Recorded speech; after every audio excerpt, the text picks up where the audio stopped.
Hello internet users and welcome back to another video. Once again, we're returning to Dracula's Castle in order to talk about another Castlevania game. This time, the one we'll be looking at is the second of the DS titles, Castlevania: Portrait of Ruin. This one is a very interesting entry. Every one of the Metroidvanias has their own little gimmick that you'll constantly be using as you explore and defeat enemies. For example, Circle of the Moon has the DSS cards, and the Sorrow games have the collectible monster souls. For Portrait of Ruin, the focus of the gameplay this time is that you're playing with two characters instead of one, each with their own set of strengths, abilities, and even equipment. The game also attempts to go for an entirely different approach to how you explore Dracula's castle, offering some very unique locations that you'd never see in any of the previous games. To this day, Portrait of Ruin is considered by many to not only be a pretty solid Castlevania game, but also one of the best in the series. So let's take a closer look and see just how it manages to make itself so fondly remembered.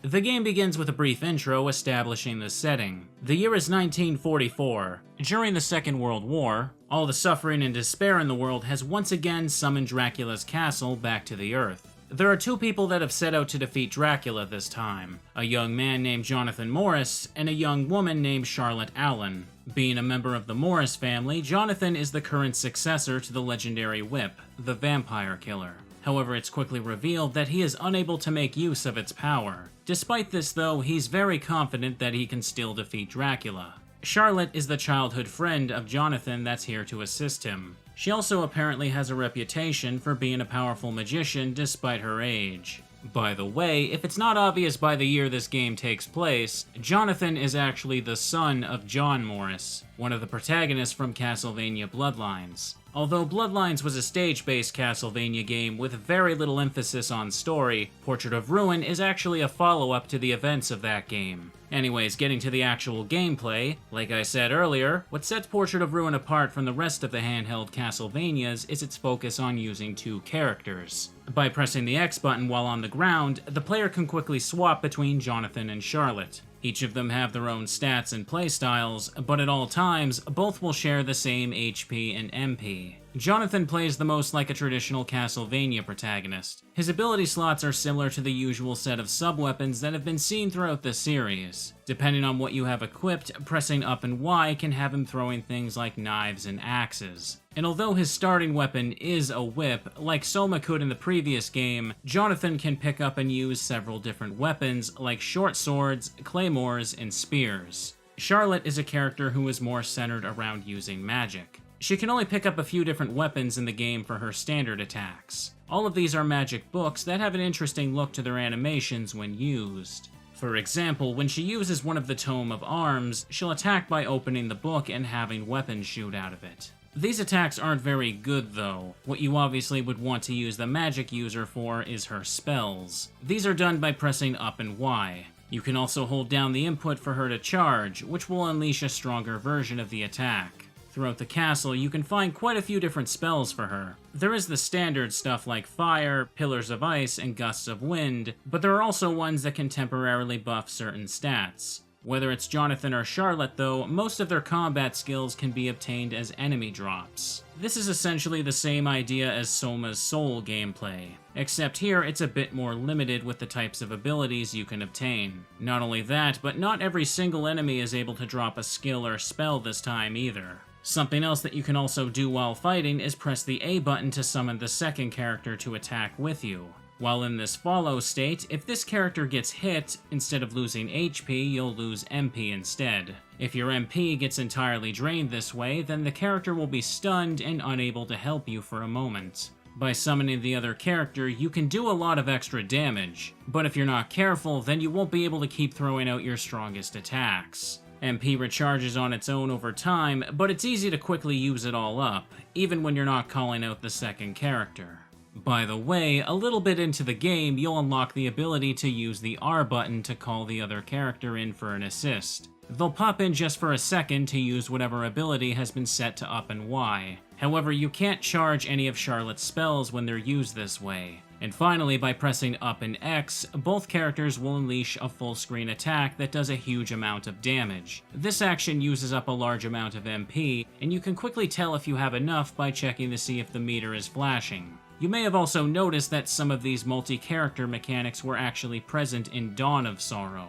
In that game's Julius mode, you were switching between 3 different characters in a similar way. The main difference, though, was that in that mode, all of the characters had their abilities unlocked from the start and couldn't have any equipment put on them. As well, in the main game, Soma would also eventually unlock the ability to use the X button to switch between 2 different sets of equipment on the fly. It's very clear that they were using Dawn of Sorrow to experiment with a few things that were planned for Portrait of Ruin. This isn't too surprising, as the 2 games were released only about a year apart from each other. In Dawn of Sorrow's Julius mode, the character switching also had a slight delay to it, and because there were 3 characters and only 1 button for switching, it could be a little sluggish at times when you wanted to switch to a specific character, especially when you were in the middle of a fight. In Portrait of Ruin, though, it feels a whole lot smoother. Because you instantly switch when you hit the button, you don't feel like you're ever at risk of taking a hit, even when you switch right in front of an enemy's face. I'd say that things worked out pretty well by first messing around with these ideas in the last game. It allowed them to put a new spin on the bonus mode while also figuring out how to polish it up for the next release. And in the case of the main game, if you didn't want to manage 2 sets of equipment, you simply just didn't have to. It didn't feel intrusive because the gameplay wasn't centered around it. It was just another option you could make use of. Another quick thing I want to mention is that Portrait of Ruin also makes use of the console's 2 screens the same as before. On the top screen, you can view your map, and by pressing select, you can switch it to view your stats, as well as info on the last enemy you fought. Getting back to Portrait of Ruin's story, shortly after Jonathan and Charlotte enter the castle, they come across the ghost of a mysterious man that calls himself Wind. Wind informs the duo that the castle is currently under the control of a vampire named Bronner. We also get to learn that Jonathan holds some resentment for his father, who had apparently passed away before teaching Jonathan how to properly use the vampire killer. In the room beyond the ghost, the priest from the start of the game has set up a shop. There's nothing too special about him. It's just your standard shop where you can buy a few potions and equipment that you might want. There was actually an online shop mode at one point, but I couldn't tell you much about it. By the time I got to experience this game for the first time, all of the online features for DS and Wii games had already been shut down. This little area of the castle functions as a small hub. In addition to returning here to buy items, you can also speak to Wind, who will give Jonathan and Charlotte different quests to complete. I have to say that I have very mixed feelings about the quest systems that these games try to do. A lot of them can have you do some very random things, like speaking to him when your DS is set to 12 o'clock, or coming to him when the last 3 digits of your money are 777. And then there's another one where he wants to speak to you when you have no money at all. Like, these aren't even challenging, they're just annoying to do. Some of the other quests will also require you to farm specific enemy item drops, and odds are, you're probably just going to have to look up online which enemy has what you're looking for. It can be very tedious, and the individual quests often don't feel worth it, especially the early ones. Honestly, in just about every playthrough I've ever done of this game, I just end up ignoring them. There are some good rewards and benefits though, like receiving a boost to your maximum HP and MP, and a decent weapon here and there. But trust me, you can get through the game just fine by ignoring this entire mechanic. As you progress through the game, more quests become available, but only 5 of them are displayed at a time. So if you want to access some of the later quests, you have no choice but to get through some of the really bland ones. Anyways, after Jonathan and Charlotte meet Wind, the next thing they come across is a mysterious painting. It's here that we get to see this game's other gimmick. Bronner is apparently using the power of several paintings to control Dracula's castle, and in order for the duo to weaken him, they need to go inside of the painting's world and defeat the boss that lurks within. I don't have a clever Mario 64 joke, but if I don't acknowledge that game in this video, I'll probably never hear the end of it. So these paintings are actually a pretty neat concept for a Castlevania game. Just about every entry in the series either takes place inside of Dracula's castle, or a very similar castle. I can imagine that after doing this so many times, they really wanted to come up with some kind of excuse to explore new areas that you would never see inside of a castle. There are 4 main paintings in Portrait of Ruin. The first one you explore is the city of Haze. This world is a Victorian town where the streets and shops are overrun with monsters. Another painting is the Sandy Grave, which is an ancient Egyptian pyramid where you need to climb to the top to reach the boss. Maybe that sounds a little out of place for Castlevania, but they've always had mummies as bosses and normal enemies, so I don't think it's that much of a stretch. The next painting is the Nation of Fools. This is a really weird one where the whole map is this ring made up of destroyed buildings and parts of a circus. There are also several enemies scattered around that are just casually defying gravity.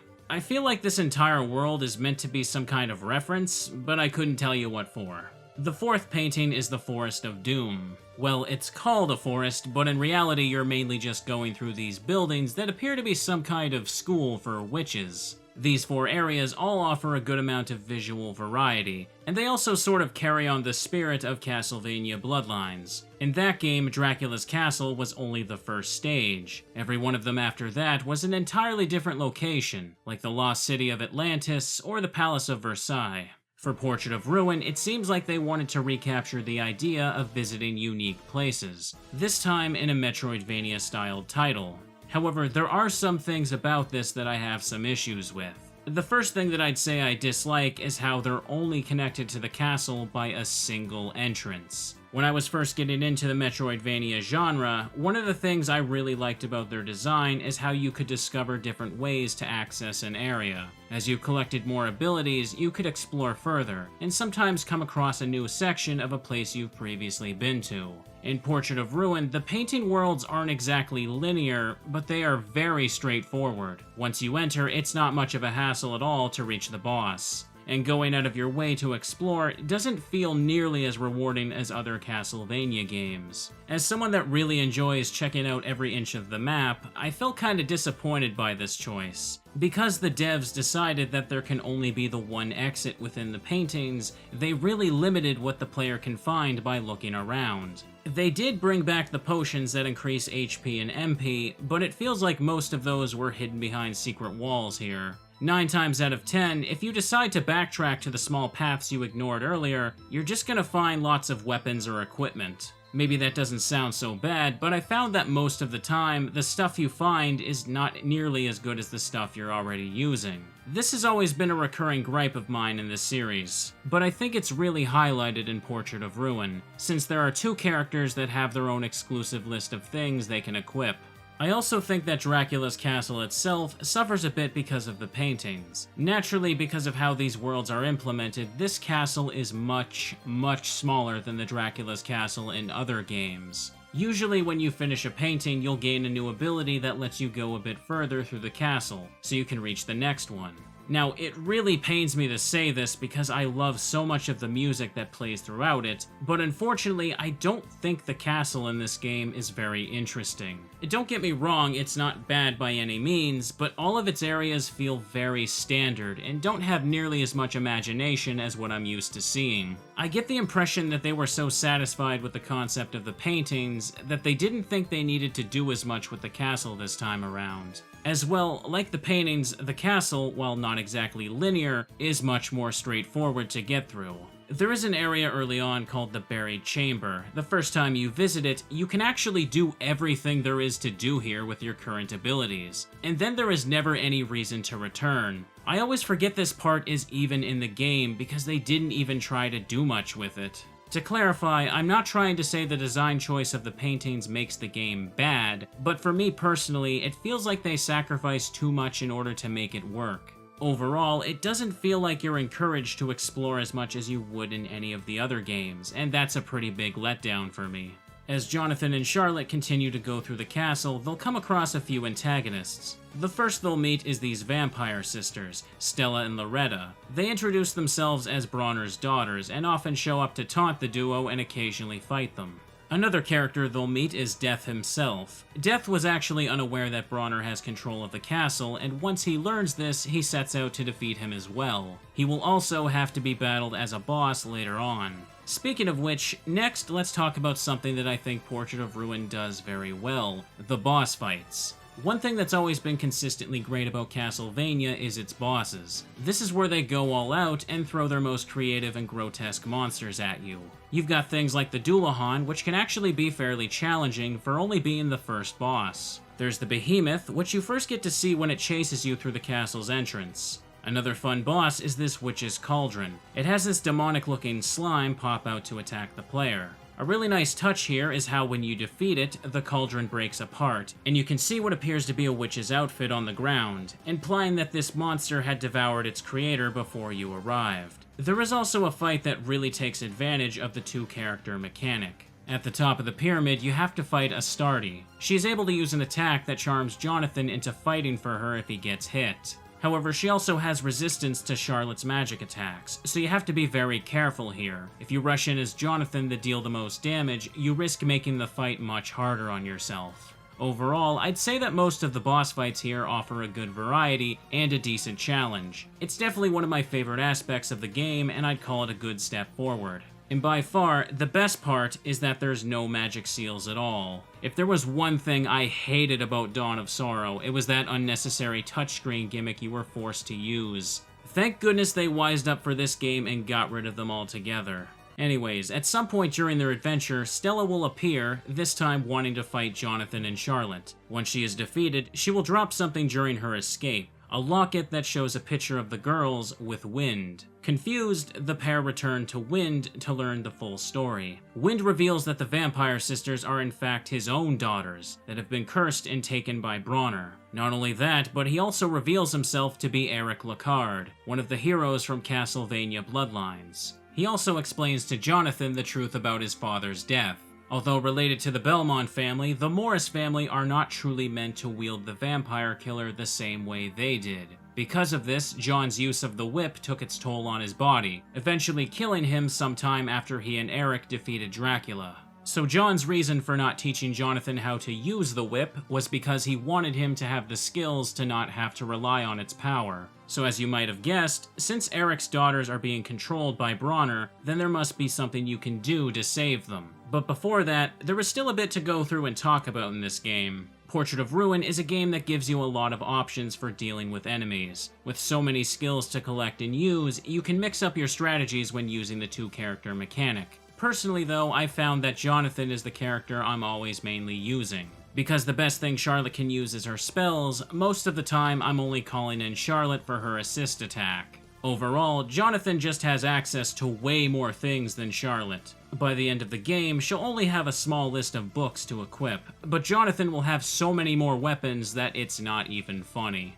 Unfortunately, Charlotte is just not as good to use as the main character. Her standard attacks only exist as a formality, and to use her spells optimally, you'd have to play her a bit more slowly. One thing I don't like about Jonathan though is a mechanic he has called Mastery. All of Jonathan's skills can actually be leveled up by constantly using them. If a skill lands the finishing blow on an enemy, it will gain skill points. When you max out the skill points of a technique, it will be considered mastered, and it will deal the maximum amount of extra damage. Now in theory, that doesn't sound so bad, but in practice it's not very fun to mess around with. Because you only get the skill points from the finishing blow, it takes forever to grind for the little extra damage boost. It's such a chore that it pretty much discourages you from messing around with multiple skills. Odds are you're just going to pick one or two and use them throughout the whole playthrough. Not only that, but the damage boost you'd get from the mastery hardly feels worth the time. There is even an item you can buy that increases the amount of skill points you earn for mastery, but even with that, it still feels like it takes an eternity to grind any of the worthwhile weapons. I feel like they really could have handled this concept a little better. In my opinion, there is only really two skills worth grinding at all. The first is the dart, since it costs so little MP to use, and you can rapidly fire it by canceling with the backdash. The second is the javelin skill. On top of being a decent attack to use, Eric also has a later quest that requires you to master the javelin. Once done, he will give you his weapon, the Alucard spear. And let me just say, this thing is powerful. Once I got it, it was my main weapon for the rest of the game. Now getting back to progressing through the story, as per Castlevania tradition, at the top of the clock tower, Death is there waiting to be fought. This is a very unique death fight for the series. Throughout the battle, he will change colors, which will also change up what kinds of attacks he is able to resist. Because of this, you'll be constantly switching to deal the most optimal amount of damage. However, a word of warning, this boss fight is actually infamous for a glitch that can happen after you beat him. If you immediately skip the cutscene that plays after winning, you risk soft-locking your entire save file. If you want to learn more about that specific scenario, I've already done an entire video talking about how broken some of this game's features can be. However, in addition to this, there are also some other glitches and exploits that can easily be done in Portrait of Ruin. The first is the infinite potion glitch. When you don't have a standard potion in your inventory, go into the menu and move your cursor to the top right. Next, you just have to simply tap around here on the touchscreen. When you do, you'll notice that the item description is now showing the text for a potion. Now you can just press the A button and use as many potions as you want. Although I can't be sure how this works, it seems like the game is being tricked into selecting the first item that's listed in the game's memory, which is, of course, potions. But because you don't have any with you, the game isn't subtracting them from your inventory when used this way. So yeah, at any time you can just pause the game and access infinite healing. More than a little bit broken if you ask me. Another popular glitch is with the quest system. You see, when you speak to Eric to claim the reward, after you see the text that says you got an item, instead of pressing A again, you can press Start and close the quest menu. What this does is give you the item but doesn't clear the quest on the menu. Now you can repeat this over and over, obtaining multiple copies of what are supposed to be one-of-a-kind items. You can then sell these items and max out your money within minutes. As much as I like this game, it's pretty clear that it needed just a little bit more time in the oven. It should be known, though, that all of these issues were eventually fixed for the European release. Once death is taken care of and the 4 main paintings have been cleared, you will reach the Master's Keep at the top of the castle. It is here that you have the last battle against Stella and Loretta. This is where the game can either continue or abruptly stop with a bad ending. If you do this fight normally, once you've dealt enough damage, Bronner will appear, pleading with Jonathan and Charlotte to not harm his daughters. He will then flee the castle, leaving the building to fall apart and soon disappear from the world. Eric's spirit finally passes on, and the duo sets out to track down Bronner. The game then ends with a game over screen, pretty much saying that you messed up. Now, what you're supposed to do is go all the way back to the Sandy Grave painting and use the Toad Morph ability to reach this hidden spell here. This is probably the only instance in the entire game where you're required to backtrack to a painting in order to obtain something you need to progress. The spell you get is Sanctuary, which is used to cure Stella and Loretta's vampirism. This time, when entering the fight, you just need to have Charlotte use the spell on them to win. This is a very obnoxious thing to do, though, as the spell takes a long time for her to use, and if she gets hit, she has to start over. This is by far my least favorite part of the game. The idea is that you're supposed to have Charlotte charge the spell, and then use Jonathan to distract the sisters. The problem with this, though, is that you don't have much room to do this. If you move too far and Charlotte goes off screen, she'll warp to Jonathan's side and again have to start over. You pretty much just have to get lucky and hope the stupid thing hits them. There is technically a way to exploit their AI to make this easier, but if you ask me, being forced to do it this way just highlights how terrible it is. I really don't understand what they were going for here. Even when you finally do it right, you don't feel like you accomplished anything. You just feel like the game decided to let you win this time. Anyways, with that out of the way, Stella and Loretta have finally returned to their normal selves. They insist on not hearing anything about their father until everything is resolved, and they also tell the pair that in order to reach Bronner, they'll need to go through some more paintings to unlock the seal to his room. And this is where we unfortunately get to this game's other low point. Entering the room ahead, you'll see that there are 4 more paintings that need to be done. These paintings are sort of like Portrait of Ruin's version of the inverted castle from Symphony of the Night. Each painting just reuses all of the assets from the main 4 paintings you already went through. The actual layouts aren't exactly the same, nor are they flipped or mirrored, but they definitely don't feel different enough to justify having to do them again. Of course, there is some visual differences, higher level enemies, and different music that plays, but this part of the game is just very tedious. One thing that you can do, though, at any time during this section is speak with Stella and Loretta about the vampire killer. Being members of the Locard family, they're able to help Jonathan unlock the whip's full potential. But in order for the vampire killer to accept him as the rightful owner, Jonathan must battle against the memory of the last Belmont that used it, who in this case was Richter Belmont.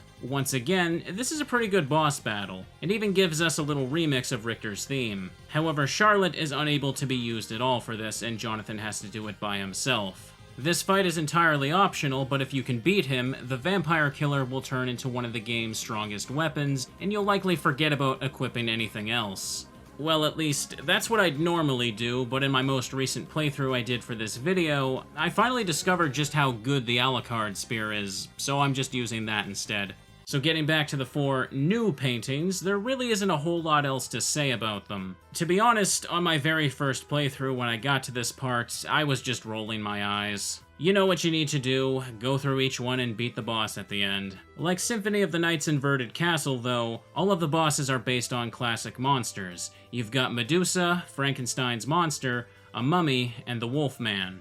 These 4 bosses are pretty much the only new stuff you're gonna be seeing. The fights themselves are okay, but I found that at this stage they're not quite as hard as some of the other bosses. But that's probably because they let you choose the order you can do these paintings in. I'm guessing that they didn't want you to be too underleveled for any one of them. Okay, so with these out of the way, you're now able to head to the end of the game and face Bronner. But before that, I want to talk about something else that you can do at this point. As I've stated earlier, I don't feel like Portrait of Ruin is the most rewarding game when it comes to exploration. Checking out those extra dead ends on your map doesn't always give you anything that immediately makes it feel worth it. However, one thing that I really have to give this game credit for is that it does have a decent payoff for reaching a certain map completion. The map goes up to a total of 1000%, spread across 10 different areas. But Dracula's castle and the 8 paintings are obviously only 9. So what's the last one? Well, once your total has reached 888%, a new path will open up at the castle entrance. Going down this deep dark hole, you'll find one last ominous painting waiting for you.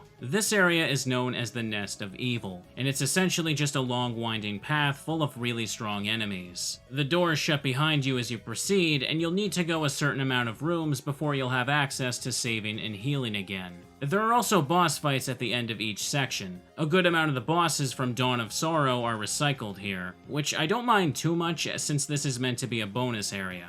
Towards the end, there was also a boss fight taken straight from Symphony of the Night. This is the battle against the fake Trevor, Sypha, and Grant. After that, the final battle is against a doppelganger, who will use the same skills and equipment that you have. Once you've conquered the nest, your reward is the best team attack in the game, Greatest 5. What this skill does is call upon the power of 5 Belmonts that once wielded the vampire killer: Richter, Leon, Simon, Trevor, and Juiced. That's right, it's pronounced Juiced. It's not just or just a, so I don't want to hear anybody cry that I'm saying it wrong. Alright, so with that out of the way, we can finally move on to Bronner. I don't like Bronner. He's a very annoying boss with attacks that can be ridiculously hard to dodge. Not only that, but he can also inflict poison or curse status on you with certain moves. Before you know it, the screen is filled with a bunch of things and it's not a good time when they hit you. This is a pretty big spike in difficulty after the 4 classic monster bosses. But anyways, once he's taken down, Death will appear to finish him off. With Bronner out of the way, the path to Dracula's chamber has been opened, and he can now be revived. At the top of the final staircase, Count Dracula awaits. And this time, he decides that he's also going to fight with a partner. For the final boss battle, you have to fight both Dracula and Death at the same time, which is just as much fun as it sounds. Death will hover on the upper half of the screen, following the player to attack them. As this happens, Dracula will teleport to different sides of the room to launch projectiles at you. Both of them can hit you pretty hard, so you have to be very careful and pay attention to see your chance to dodge safely. To get past this phase of the fight, you need to deplete the HP of only one of them. In this case, you're always going to want to hit Death instead of Dracula. Death has 4,444 HP. And Dracula has 6,666 HP. Now, I'm sure the devs thought this little detail was hilarious, but obviously you're going to want to focus on the guy with more than 2,000 less health. For the second phase, Dracula will absorb Death's power and transform into his demonic form. He's become an absolute nightmare that will deal a ton of damage if he touches you. He can also instantly end you with this one attack where he closes his wings on you. When this happens, you need to continue to hit them back before they get too close. Luckily, this time around, I came in with Greatest 5, which does more than 1,000 damage to him at my level. Once defeated, he'll give his usual speech, insisting that he'll one day return and be the victor. With that, the morning light shines into the room, and he fades away. Outside the castle, everyone gets their last chance to talk to Eric. With Bronner defeated and his daughters saved, he can finally be at peace and pass on. And with that,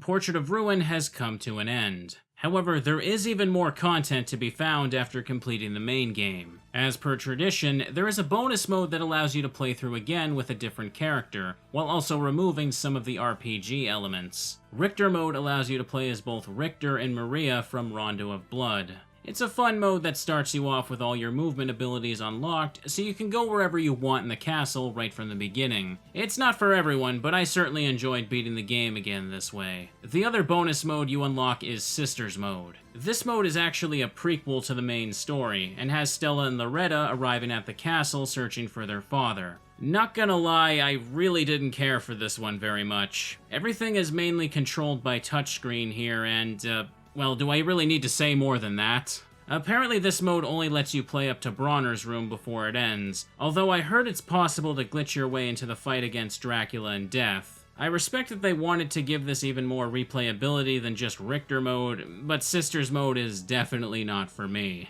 And finally, there is also a secret third bonus mode you can unlock. This one is called Old Axe Armor mode. As the name implies, you get to play through the castle as an old axe armor. You also don't get a partner for this one either, so the X button just doesn't do anything. It's obviously just a joke mode, but what's weird is how obscure it is. You absolutely would never unlock this without looking it up online. To get it, you need to defeat a total of 1,000 old axe armors in the main game. And let me tell you, in a casual playthrough, you'd probably only defeat like maybe 10 to 20 of them. Nobody would ever stumble upon this by accident, it just wouldn't happen. By the way, there is also another feature you gain access to after beating Dracula. You can actually set a cap on your maximum level for all 4 modes. So if you're up for a challenge, you can try beating it again when you're stuck at level 1. At least with Jonathan and Charlotte, you can still alter your stats with equipment and quests, but good luck trying to do this on something like Richter mode.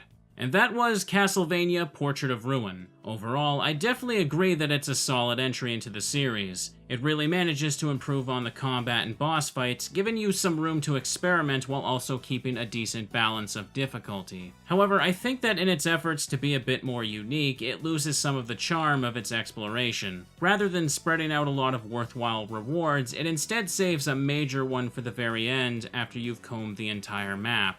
And as much as I do like the concept of the Nest of Evil, it really doesn't fix the issue. For the story, it's nice that Castlevania Bloodlines had gotten some acknowledgement again, but it's also a little sad that we learn its 2 heroes met tragic ends to their lives. But I've had a great time with this game, and I've played it several times now. I also fully intend to come back to it again. I really do just think it's that good. I think it would work well as a starting point for the Metroidvania-styled games. It shows off a lot of the series' high points, such as the combat, creatures, and music. I do think, though, that they should have waited just a little longer before releasing it. Glitches aside, I do think those 4 paintings at the end were a bit of a cop-out. I'm almost convinced that they were put in due to time constraints or something. I've always had my issues with the inverted castle idea, but it definitely has a lot more charm than these 4 paintings do in this game.